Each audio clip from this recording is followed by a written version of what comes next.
ప్రమాదం లేదు, నీ ముఖం లేదు, ఊరుకోబోయ్. అబ్బాయిలు లేరా, కొడవలు లేరా?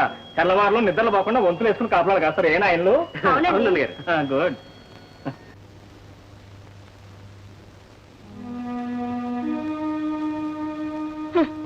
లక్షలు వస్తాయని ఎగిరెగిరి పడ్డాం. తీరా డబ్బు చేతికొచ్చేసరికి ఆ డబ్బు తనది కాదు, రవిదంటారు మీ నాన్న. ఇప్పుడు మన గత ఏమిటి? ఏమిటి?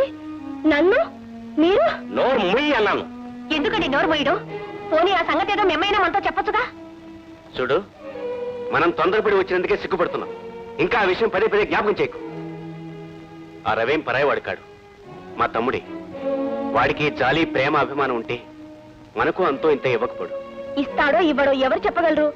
ఈ సంగతి ముందే తెలిస్తే ఆ పట్టే కాక ఏదో రవినే పట్టేవాళ్ళంగా. ఏమిటండి ఆలోచిస్తున్నారు? ఈ డబ్బు వస్తే వెంకటాద్రి దగ్గర తీసుకున్న డబ్బు తిప్పికొట్టి